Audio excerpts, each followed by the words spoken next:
arrogant rancher gave his poor daughter the worst land, but 8 months later, he regretted it. Harold Thompson always believed that men were born to handle the family business, while women should be content with the scraps.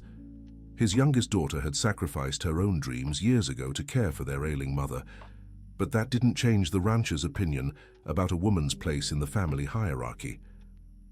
That March morning, when he called his 3 children into the ranch office in Kansas, Harold had already made up his mind. For Richard and Michael, he reserved the most productive land on the property. For Jennifer, all that remained was the rocky, forgotten plot at the far edge of the ranch.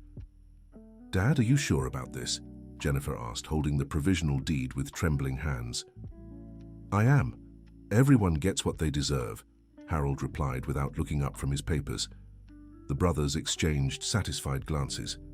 Richard, the eldest, couldn't hide a mocking smile. "Jen, at least you won't have to worry too much. That land won't give you any trouble," he said, drawing laughter from Michael.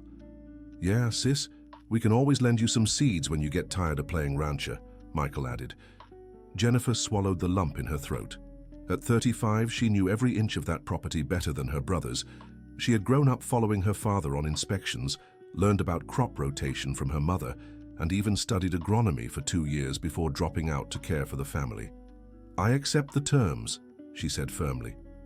Harold finally looked up, surprised by his daughter's composure. "Good to know you understand your place. Now, Richard and Michael, let's discuss your expansion plans." Jennifer left the office carrying only a folder with the documents for the land everyone in the area called dead dirt. 40 acres of rocky, barren soil where nothing had grown for over 2 decades. The plot sat at the northern edge of the property, separated from the fertile fields by a dirt road, barely wide enough for a car.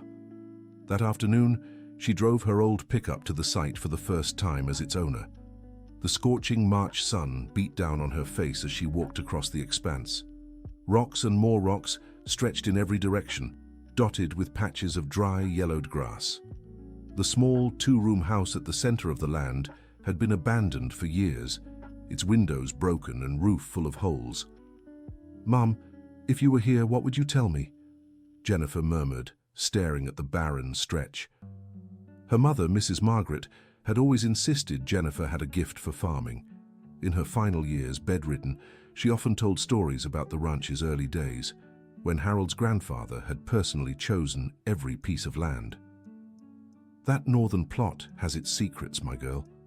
Your grandfather wasn't one to make mistakes," Mrs. Margaret would say. Harold had never listened to his wife's words on the matter. To him, that land was just a miscalculation by the previous owner, a patch of earth that should have been left for grazing, not farming. Jennifer spent the night in the main house, planning her next steps. She had some money saved from her mother's earnings and a small inheritance she'd received when Mrs. Margaret passed. It wasn't much, but it was enough to start. The next day, she loaded her pickup with her clothes, some basic furniture, and gardening tools she'd collected over the years. Her brothers watched from the porch, whispering among themselves. "I give her 3 weeks before she comes back crying." Richard bet. "I'll take less," Michael said. 2 weeks at most," Michael retorted. Harold watched his daughters move from his office window, arms crossed. Part of him felt guilty about the harshness of the decision, but he quickly pushed those thoughts aside. He was teaching her an important lesson about life's realities. The house on the property was in terrible condition, but Jennifer had faced worse challenges. She spent the first few days cleaning the rooms, fixing windows, and trying to patch roof leaks with plastic tarps. At night, lying on the mattress she'd placed on the floor, she listened to the wind rattling the fragile walls and wondered if she'd made a mistake. By the first week, she began working the land itself. She woke before dawn and spent her mornings removing stones with her bare hands, carrying them in buckets until she'd formed small, neat piles. The work was exhausting. Her hands were soon bruised and calloused, but she persisted with a determination she didn't even know she had. One morning, as she worked under the already hot sun at 8 o'clock, she noticed an elderly woman standing on the dirt road, watching her curiously. The woman must have been in her 70s, wearing a faded floral dress and carrying a small parasol to shield herself from the sun. Dear listener, If you're enjoying the story, don't forget to like and especially subscribe to the channel. It helps us a lot as we're just starting out. Now back to the story. Jennifer waved timidly, unsure if she should stop working to chat. The woman waved back and continued on her way, but she returned the next day at the same time, stopping again to watch. This repeated for an entire week. The woman always came in the morning, observed Jennifer working for a few minutes, and then moved on. On the 8th day, Jennifer decided to approach her. "Good morning, ma'am. Can I help you with something?" she asked, wiping her dirty hands on her jeans. "Good morning, dear. I'm Mrs. Dorothy. I live in that yellow house down the road," the woman replied, pointing to a small home about 500 yards away. "I've been curious about what you're doing with this land. I'm trying to get it ready for planting. My father gave me this property as an inheritance." Mrs. Dorothy let out a soft laugh, not mocking, but as if she knew something Jennifer didn't. "Your father is Harold Thompson, isn't he?" "Yes, ma'am. How did you know?" "My dear, I've known this area for over 50 years. I've seen plenty of folks try to work this land and give up, but I've never seen anyone as dedicated as you." Jennifer felt a mix of hope and unease. Was Mrs. Dorothy gently trying to discourage her? "Do you think I'm wasting my time?" "Quite the opposite, sweetheart. I think you might be on the right path. Can I tell you something about this land that you might not know?" Jennifer stopped what she was doing and gave her full attention. "This land you're working on used to be the most fertile in the whole region. My late husband, God rest his soul, worked here in the 60s and 70s. Back then, this soil grew the best tomatoes, corn, and beans you'd ever seen. But what happened? Why did it stop producing? Wrong farming methods, dear. The old owner planted the same crops in the same spot year after year, never letting the soil rest. He used harsh chemicals without knowing better. Slowly, he killed the land." Jennifer's heart raced. If that was true, maybe there was hope for her project. "But do you think it can still recover?" Mrs. Dorothy smiled with the wisdom of someone who'd lived many decades. "My grandmother always said the land has memory, but it also has forgiveness. If you know how to treat it right, it will produce again." "Could you teach me?" "Of course, but it won't be easy. It'll take time and a lot of work." From that day on, Mrs. Dorothy became Jennifer's informal teacher. Every morning, the older woman arrived with traditional knowledge passed down through generations of farmers in the region. She taught Jennifer about plants that help drain excess salt from the soil, natural composting techniques, and the best times for each type of fieldwork. "First, you need to plant these sunflower seedlings all over the area," Mrs. Dorothy explained one morning. "Sunflowers pull toxins from the soil and help loosen the hard earth. And then? Then you'll plant cowpeas between the sunflowers. They fix nitrogen in the soil, like a natural fertilizer." Jennifer wrote everything down in an old notebook she'd found in the house. With each lesson from Mrs. Dorothy, she felt a confidence growing inside her that she hadn't experienced in years. Meanwhile, in the main house of the farm, her brothers began making jokes about Jennifer's adventure. "She's still out there trying to grow rocks," Richard laughed during dinner.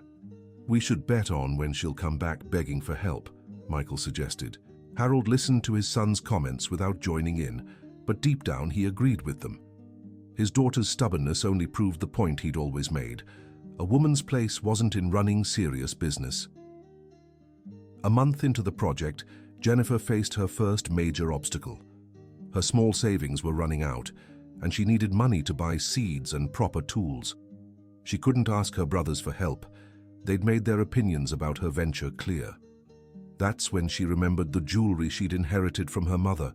They were simple pieces but held immense sentimental value. A gold ring with a small emerald, pearl earrings that had belonged to her grandmother, and a gold chain Mrs. Margaret had worn every Sunday to church.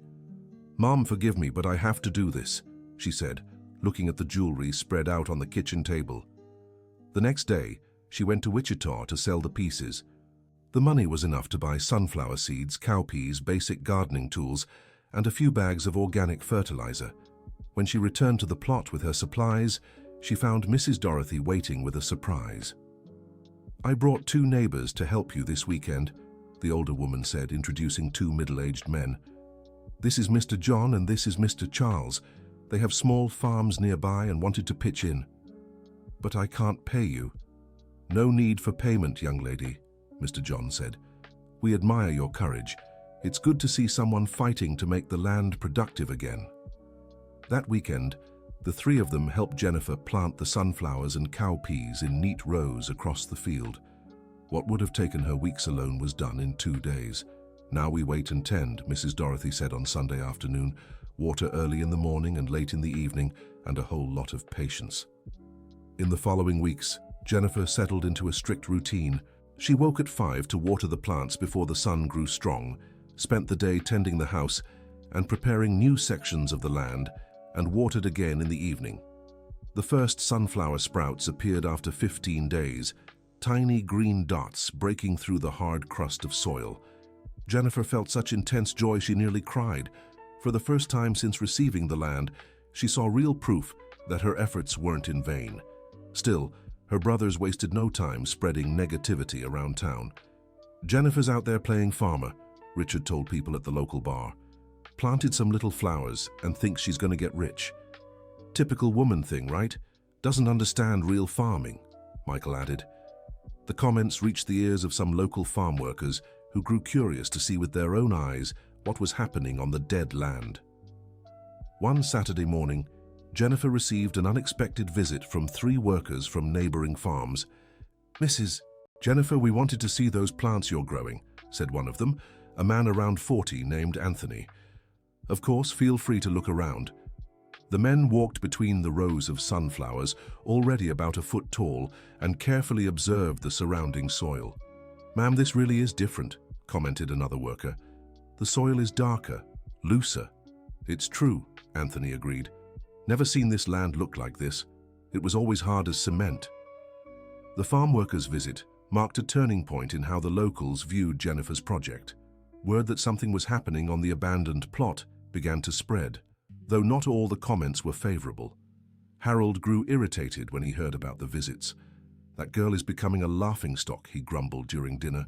People come from all over just to see her fail. Dad, maybe we should talk to her, Richard suggested, not out of kindness. She's hurting the family name. Let her burn herself out.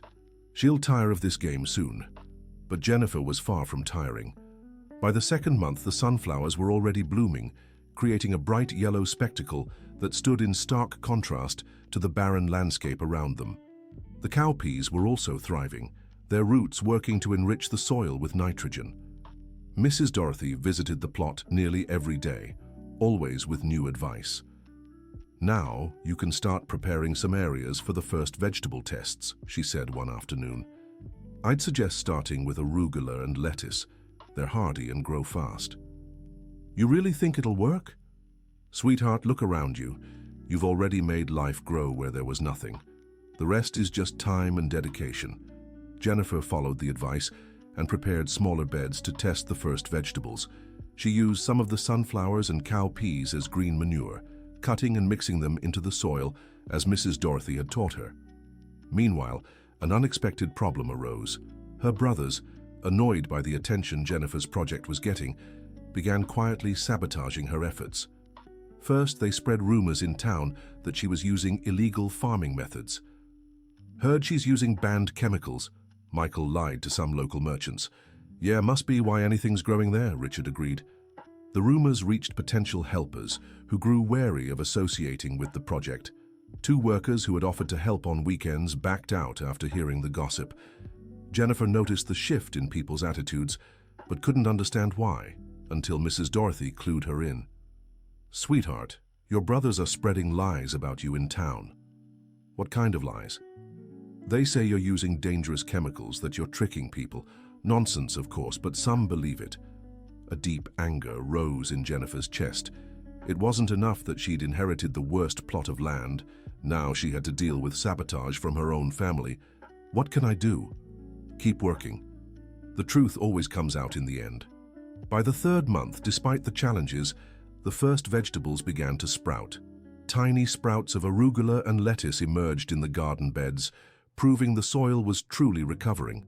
Jennifer could hardly contain her emotion at seeing those green signs of life, but the joy was short-lived. One morning, As she arrived to water the plants, she found a devastating scene. Someone had trampled part of the beds overnight, destroying dozens of seedlings that had just begun to grow. "I can't believe they did this," she murmured, kneeling to inspect the damage. There was no doubt the vandalism had been intentional. The footprints in the soil showed more than one person had deliberately walked over the young plants. Jennifer spent that morning repairing the destroyed beds and replanting what could be saved. In the afternoon, when Mrs. Dorothy arrived for her daily visit, she found her still working with dried tears on her face. "What happened here, dear?" "Someone ruined part of the crop last night." Mrs. Dorothy examined the footprints and shook her head sadly. "How cowardly. But don't lose heart. Trampled plants grow back stronger." "I don't know if I can keep doing this alone, Mrs. Dorothy. It feels like everyone's against me." "Not everyone, sweetheart. You have more support than you realize." As if to prove her point, the following weekend, 5 farm workers from the area showed up offering volunteer help. They had been outraged to hear about the sabotage and wanted to show solidarity. "Mrs. Jennifer, we won't let anyone harm your work," said Anthony, who had visited the land before. "We'll set up a night watch system." "But you don't have to." "Yes, we do. What you're doing here matters to all of us. If you can restore this land, it proves other abandoned areas can be productive again." From that week on, the volunteers organized shifts to keep watch at night. They also helped Jennifer expand the cultivated area and set up a more efficient irrigation system using improvised hoses and sprinklers. Harold was furious when he learned his daughter was getting outside help. "That girl is becoming a laughingstock," he vented to his sons. "People are coming here like it's some kind of circus." "Dad, maybe it's time to cut off the water," Richard suggested slyly. "What do you mean?" "The water she's using comes from our main system. We can claim technical issues and shut it off." Harold hesitated for a moment, but wounded pride won out. "Do it. Let's see how long she lasts without water." The following week, Jennifer discovered no water was coming from the taps in the small house. When she checked the system, she found the main pipe cut. "I can't believe this," she said, staring at the severed pipe. Mr. John, who was helping with irrigation that day, examined the cut. "This was done on purpose, Mrs. Jennifer. Someone used a tool to cut it." Jennifer felt a mix of sadness and anger. Her own family was actively sabotaging her efforts, but by now she had developed unshakable determination. "We'll have to dig a well," she said. "A well? Mom, that's expensive and labor-intensive." "If that's what it takes, then that's what we'll do." With help from supportive neighbors, Jennifer organized a community effort to dig an artesian well. Mr. Charles knew a drilling technician who agreed to do the job at cost, moved by the young farmer's story. The drilling took 3 days. On the second day, when the drill reached 50 feet deep, something remarkable happened. "Mrs. Jennifer, come see this," the technician shouted. The water gushing from the well was crystal clear and abundant. The technician was amazed by its quality and volume. "In 30 years of digging wells, I've rarely seen an aquifer as pure as this one," he remarked. "You've been very lucky." Mrs. Dorothy, who was overseeing the work, smiled knowingly. "Luck has nothing to do with it, my dear. This land has always had its secrets. Your grandfather knew what he was doing when he chose this area." With the well operational, Jennifer was able to significantly expand irrigation. The water quality was so exceptional that she decided to run tests to verify its purity. The results showed it was one of the purest water sources in the region, completely free of chemical contamination. By the 4th month, it was time for the first experimental harvest. The arugula and lettuce had grown lush, with dark green leaves and an intense flavor. Jennifer picked a few samples to test and was amazed by the quality. Dear listener, if you're enjoying the story, don't forget to like and especially subscribe to the channel. It helps us newcomers a lot. Now back to the story. "Mrs. Dorothy, try this," she said, offering a leaf of arugula. The elderly woman chewed slowly, her expression thoughtful. "My dear, in 50 years of eating greens, I've never tasted arugula with such a strong, clean flavor. This is something special." Encouraged by the results, Jennifer decided to take some samples to the Wichita Farmers Market. She selected the best leaves, washed them carefully, and bundled them neatly. On Saturday, she set up a small makeshift stand with her produce. At first, few showed interest, but when one woman tasted the arugula, her expression changed completely. "Miss, what kind of arugula is this? The flavor is much stronger than usual." "It's grown naturally without pesticides," Jennifer explained. "I'll take everything you have." Word spread quickly among the market-goers. Within 2 hours, Jennifer had sold her entire small harvest at prices well above the market average. Several buyers even asked her to reserve produce for the following week. On the way home, Jennifer could barely contain her excitement. For the first time since inheriting the land, she had concrete proof that her project wasn't just viable, it could be profitable. But when she arrived home, she found another act of sabotage. Someone had cut the irrigation hoses while she was away. "This has gone too far," said Mr. John, inspecting the cuts. "I'll keep watch here tonight." "You don't have to, Mr. John. You've already done so much for me." "I insist, Mrs. Jennifer. This isn't just about farming anymore. It's about justice." That night, around 2 in the morning, Mr. John caught 2 men trying to enter the property. In the darkness, he couldn't make out their faces completely, but he recognized their voices. "It was your brothers, Mrs. Jennifer," he told her the next morning. "I have no doubt." Jennifer's heart sank. The confirmation that her own family was behind the sabotage hurt more than any physical obstacle she'd faced. "What do I do, Mrs. Dorothy?" "Keep planting, my dear. The best answer to malice is success." By the 5th month, Jennifer expanded her crop variety. In addition to leafy greens, she began growing cherry tomatoes, colorful bell peppers, and aromatic herbs. The soil, enriched by months of sunflower and jack bean cultivation, responded exceptionally well to the new plantings.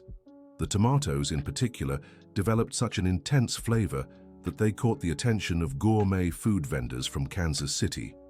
One Saturday morning, Jennifer received an unexpected visit from a man in a suit who introduced himself as Mark Anthony Wilson, owner of a restaurant chain in Kansas City. "Miss Jennifer, I heard about your products from a customer who bought them at the Wichita market. I'd like to try your tomatoes." Jennifer led him to the field and picked some ripe cherry tomatoes. Mark tried one, and his expression changed immediately. "This is exceptional. How long have you been growing tomatoes?" "It's my first harvest, sir." "First harvest? I don't believe it. The flavor and texture are better than the best organic tomatoes I know. I'd like to place a regular order for my restaurants." Mark proposed a supply contract that would guarantee stable and significant income for Jennifer.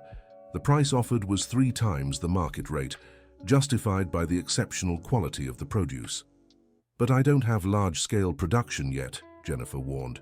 "That's no problem. We'll start small and grow along with your production. I can also recommend other restaurants interested in quality organic products." For the first time since receiving the land, Jennifer glimpsed a prosperous future, but she knew she would still have to face her family's resistance. That night, she decided to visit her father to talk openly about the situation. "Dad, I need to talk to you," she said, entering the office where Harold was reviewing farm papers. "If you came to ask for help, you can leave. I already said everyone has to manage with what they got. I didn't come to ask for help. I came to tell you I secured a supply contract for restaurants in Kansas City." Harold looked up from the papers, skeptical. "A contract for what?" "Organic tomatoes. They'll pay 3 times the market price for the quality of my produce." 3 times? What kind of story is that? Jennifer showed the contract documents Mark had left for review. Harold read them carefully, his expression gradually changing.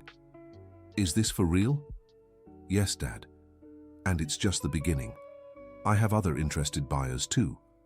Harold fell silent for a few minutes, processing the information. This completely contradicted his expectations of his daughter's failure. "How did you make that worthless land produce?" "With knowledge, hard work, and help from good people in the area. Mrs. Dorothy taught me traditional soil restoration techniques." "Mrs. Dorothy? Emmanuel's widow?" "Yes, she knows farming secrets you wouldn't even imagine." Harold felt growing discomfort. If his daughter was really succeeding where he had predicted failure, all his convictions about women's place in farming were being challenged. "Well, "We'll see if this lasts," he muttered, trying to downplay her achievement. Jennifer left the office without the reconciliation she secretly hoped for, but with the satisfaction of having made her point. Her father had been forced to acknowledge, however reluctantly, that she was achieving real results. By the 6th month, Jennifer's production was diverse and thriving. Besides the tomatoes she supplied to Mark, she grew an impressive variety of vegetables and herbs that were in high demand at the Wichita Farmers Market and specialty stores in the region. The exceptional quality of her produce began attracting attention from farming professionals. A renowned agronomist from Kansas State University, Dr. Henry Baker, heard about her case through colleagues and decided to visit the farm. "Miss Jennifer, I'm a professor of agricultural sciences at KSU, and I'd love to learn about your growing techniques," he said one Saturday morning. "Of course, doctor, but I warn you I don't use anything too scientific, just traditional methods I learned from Mrs. Dorothy." Dr. Henry spent the whole morning examining the soil, plants, and irrigation system. He collected soil and water samples for lab testing. "What I see here is fascinating," he remarked. "The restoration of this soil challenges much of what we know about conventional farming." "Challenges how?" "Well, according to traditional recovery methods, it would take much more time and resources to achieve these results. You've managed something exceptional." A week later, Dr. Henry returned with the test results. "Miss Jennifer, these results are extraordinary. The soil pH is perfect. The organic matter content is higher than most lands considered fertile, and the well water is as pure as mineral water. Is that good? It's exceptional. I'd like your permission to document this case and possibly include it in a study on degraded soil recovery." Jennifer authorized the study, but asked Dr. Henry to credit Mrs. Dorothy for the techniques used. Of course, it will be a pleasure to highlight the importance of traditional knowledge in sustainable agriculture. The university's involvement in the project brought unexpected visibility. Agricultural journalists began seeking Jennifer out for interviews, intrigued by the story of the young woman who had turned unproductive land into an oasis of organic farming. Harold was bewildered when he saw his daughter being interviewed on local TV. "How is she on TV?" he asked his sons during dinner. "Dad, it seems she's actually accomplished something with that land," admitted Richard for the first time without mockery in his voice. "Impossible. That land was never good for anything." "Well, Dad, but her tomatoes are being sold in upscale restaurants in Kansas City," added Michael, also more serious. Harold spent the night restless, wrestling with conflicting thoughts. If Jennifer was truly succeeding, it meant he had made a fundamental mistake in his judgment of both his daughter and the land. By the 7th month, Jennifer's small property faced its toughest test yet. A severe drought struck the entire region, causing massive losses for conventional farms. The brothers' crops, which relied on rain and basic irrigation, began withering rapidly. "Dad, we'll have to take out a bank loan," Richard announced during an emergency family meeting. "The drought destroyed 60% of our corn crop. And the soybeans are in trouble too," added Michael. "I've never seen a drought this bad." Harold looked over the damage reports with a heavy heart. Decades of work were being undone by a climate phenomenon beyond his control. Meanwhile, on Jennifer's land, the situation was entirely different. The soil, rich in organic matter, retained moisture far better than conventional land, and the artesian well provided ample water for irrigation. "Mrs. Dorothy, how did you know this drought was coming?" Jennifer asked, watching her thriving plants stand out against the parched landscape around them. "Experience, my dear. I learned to read nature's signs. That's why I always insisted on the well and proper soil preparation." Jennifer's plants not only survived the drought, but appeared stronger than ever. The tomatoes were especially flavorful, concentrating sugars due to the controlled water stress allowed by the efficient irrigation system. Mark, the restaurant owner, significantly increased his orders. "Jennifer, your tomatoes are even better than before. My customers are amazed by the taste. I need to double my weekly order." "I can manage that, Mark. My production is at its peak." Jennifer's prosperity during the drought devastating the region didn't go unnoticed. Neighboring farmers began approaching her for advice on water conservation and soil recovery techniques. "Mrs. Jennifer, could you teach us how to make our land retain more moisture?" asked one farmer during a visit. Of course, but the real expert is Mrs. Dorothy. She should be the one giving these lessons.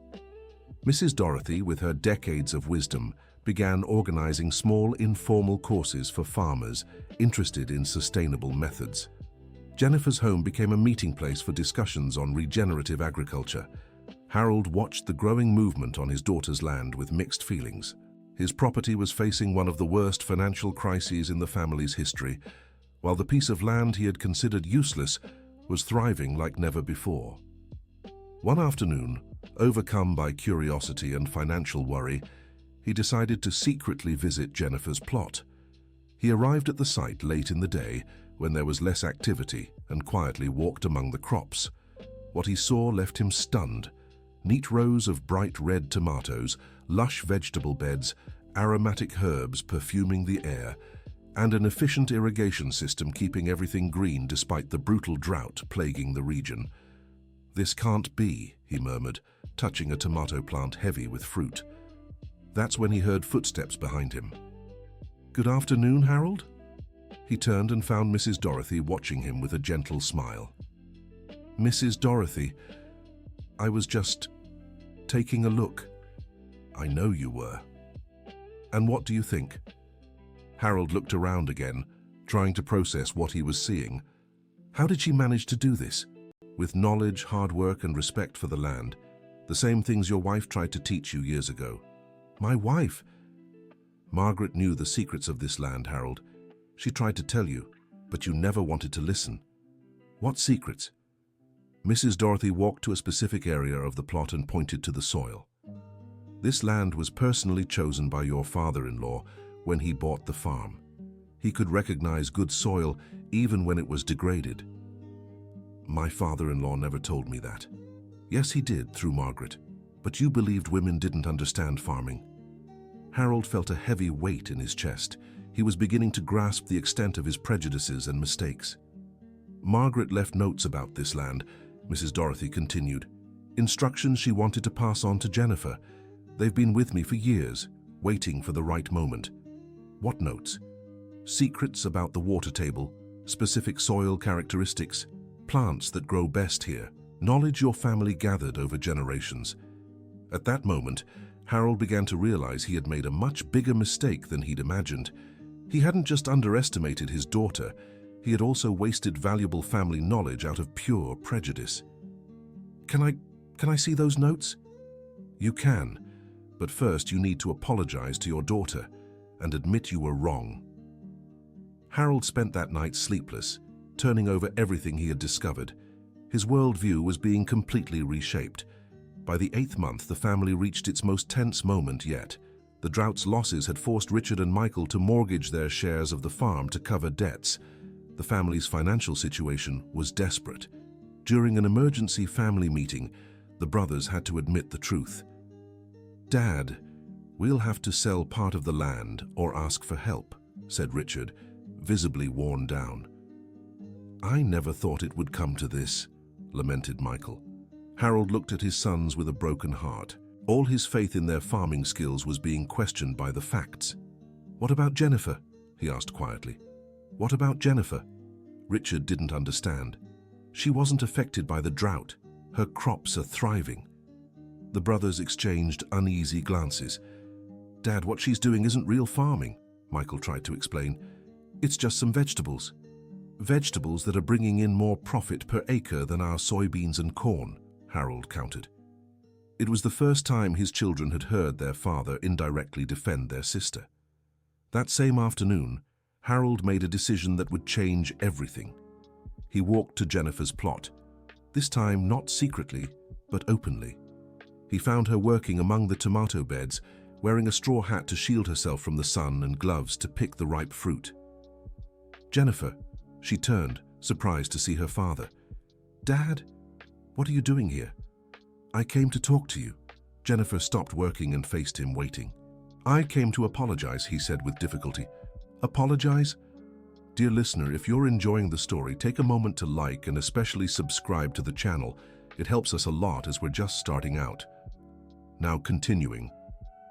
"I was wrong about you, and about this land. I underestimated your ability. and wasted the knowledge your mother tried to pass on to me." Jennifer felt tears forming in her eyes. These were words she had waited so long to hear. "Dad, Mrs. Dorothy told me about your mother's notes, about the secrets of this land that I refused to listen to. I was a fool driven by prejudice." "You don't have to." "Yes, I do. I need to admit that you've achieved something extraordinary here. You turned Deadland into green gold, and you did it alone despite all the resistance you faced." Father and daughter embraced for the first time in years, surrounded by the plants that symbolized the triumph of determination over prejudice. "Dad, can I show you what I've learned? Please, I want to learn everything." Jennifer spent the entire afternoon explaining the techniques she had developed with Mrs. Dorothy.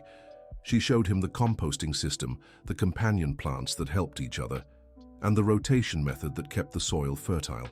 Harold absorbed every piece of information with the humility of someone who realized he had wasted valuable opportunities. "And what about your brothers?" he asked as evening fell. "They can always learn too, Dad. I hold no grudges." That night, Harold called a new family meeting, this time including Jennifer. "Kids, I need to tell you something," he began.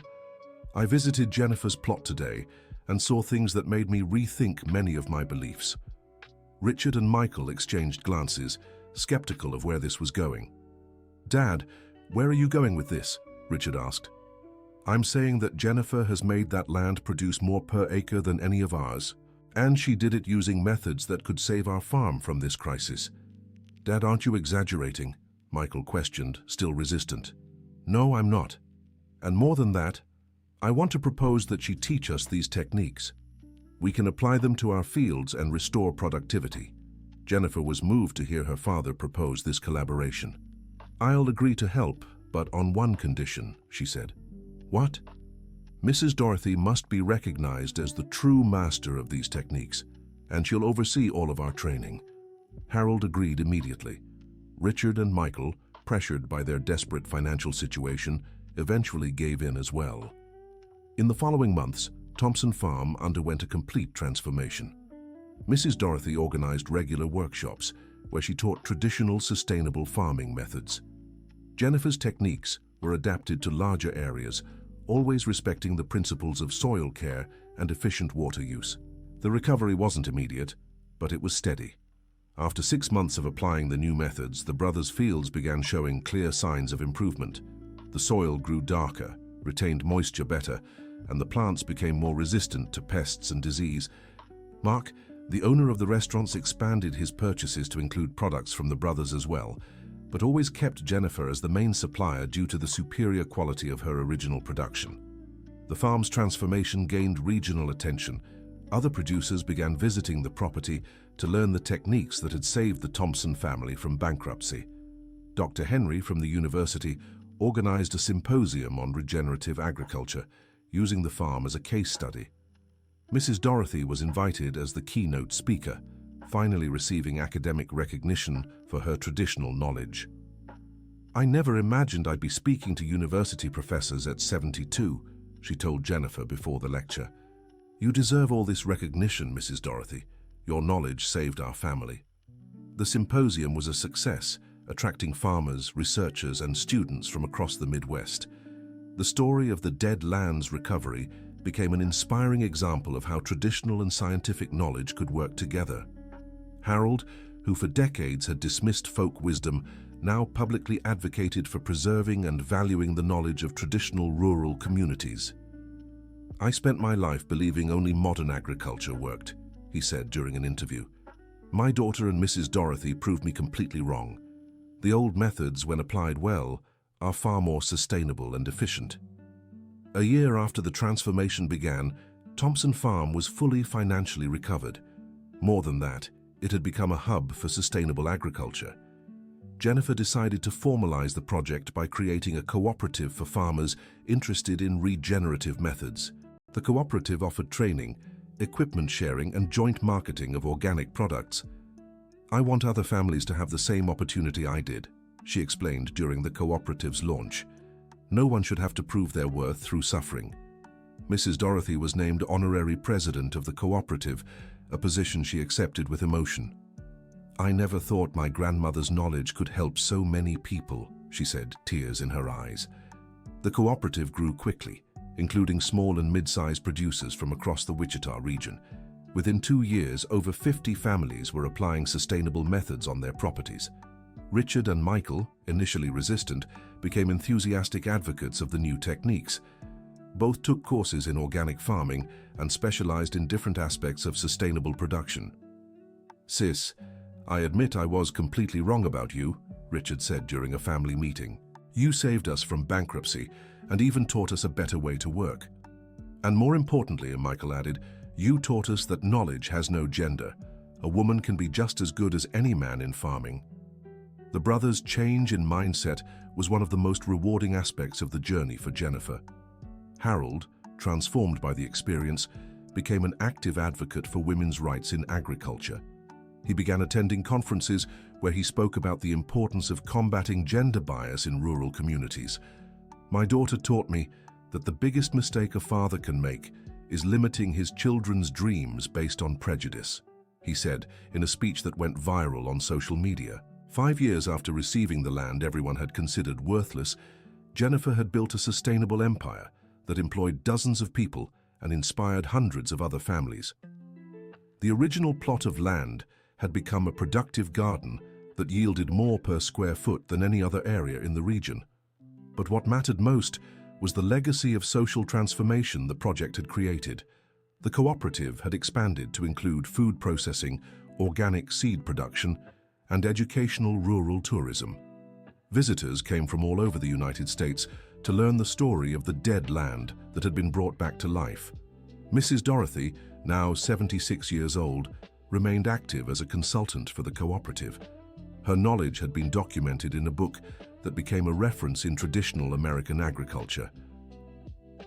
"My dear," she said to Jennifer one evening as they watched the sunset over the green fields, "you turned a curse into a blessing. You proved that even the most scorned land can bear the most valuable fruits." Jennifer looked at the landscape she had shaped with her own hands and felt deep satisfaction. It wasn't just financial success that drove her, but the certainty that determination and knowledge could overcome any prejudice. "Mrs. Dorothy, none of this would have been possible without your teachings. You didn't just save this land, you saved our entire family." "No, my dear, I only showed the way. You were the one brave enough to walk it." Thompson Farm had become a symbol of hope for rural women across the country.